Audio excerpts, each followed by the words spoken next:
تقبل منا وصلاتنا وصيامنا وقيامنا وركوعنا وسجودنا وتسبيحنا وتعليمنا وذكرنا وعبادتنا وتلاوة ختم القرآن مع جماعة المصلين كما تقبلت من النبيين والصديقين والشهداء والصالحين ربنا هب لنا من آياتنا قرة أعين واجعلنا للمتقين إماما ربنا لا تزغ قلوبنا بعد إذ هديتنا وهب لنا من لدنك رحمة إنك أنت الوهاب إنك أنت التواب الرحيم أنت مولانا فانصرنا على القوم الكافرين فانصرنا على القوم الظالمين فانصرنا على القوم المنافقين يا رب العالمين رب العالمين مولا أحكم الحاكم مولا আমি গুনাহগার না এক নাফরমান মাওলা আমার সামনে গুনাহ বামে গুনাহ ডানে গুনাহ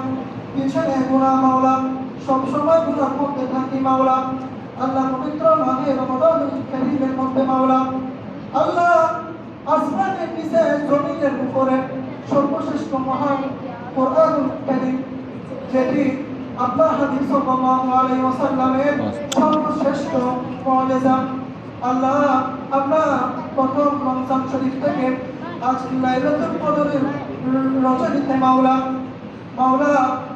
পবিত্র তারাবির নামাজের মাধ্যমে খতমে কোরআন আদায় করেছি মাওলা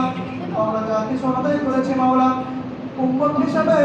গুনাহগার উম্মত হিসেবে মাওলা তোমার গুনাহগার বান্দা হিসেবে মাওলা আমরা যা কিছু আদায় করেছি ভুল ভ্রান্তি মাওলা মাফ করে মাওলা আপনার শাহী দরবারে কবুল করে নিন আমিন সোনার মদিনা তাজদার মদিনা নূরে মুজাসসাম সরকার দো আলম রাউফুর রহিম সাল্লাল্লাহু আলাইহি ওয়াসাল্লাম পৌঁছায় দিন মাওলা সমস্ত আম্বিয়া ইকরাম আলাইহিস সালাতু ওয়াস সালাম থেকে শুরু করে সাহাবা ইকরাম রাদিয়াল্লাহু তাআলা আনহুম আজমাইন তাবিঈন তাবাঈন আন্নাই মুজতাহিদিন খুলাফায়ে রাশিদিন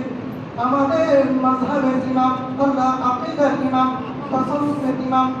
মাওলা এই মসজিদের চতুর্পাশে যত কবরস্থান রয়েছে মাওলা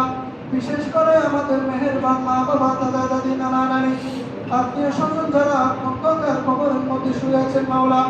আজকের এই বরকতপূর্ণ রাত্রে মাওলা তারা আমাদের দিকে তাকিয়ে আছে মাওলা কখন আমরা তাদের জন্য দোয়া করব মাওলা একদিন আমাদেরকে ওই অন্ধকার কবরে চলে যেতে হবে মাওলা তখন মাওলা আমলের দরজা বন্ধ হয়ে যাবে তখন মাওলা কিভাবে আপনাকে সিজদা করব কিভাবে আপনার থেকে ভিক্ষা চাইবো মাওলা আল্লাহ আজকে যারা আমাদেরকে রেখে দিয়েছেন তাদের জন্য ইসরাফ ওয়াবের দোয়া করতেন আল্লাহ পবিত্র মাহে রমাদানুল কারীমের উসিলায় পবিত্র রজনী শরীফের উসিলায় মাওলা আল্লাহ আপনার প্রিয় হাবিব সাল্লাল্লাহু আলাইহি ওয়াসাল্লাম ইরশাদ করেছেন কয়েকটি সময় দোয়া কবুলের মুহূর্ত একটি হচ্ছে রমাদানুল কারীম আরেকটি হচ্ছে মাওলা অনেক মুহূর্ত রয়েছে তার মধ্যে একটি হচ্ছে খতমে কোরআন আদায় করার পরে যা কিছু আপনার দরবারে দোয়া করা হয় সব কিছু আল্লাহ আপনি কবুল করেন এই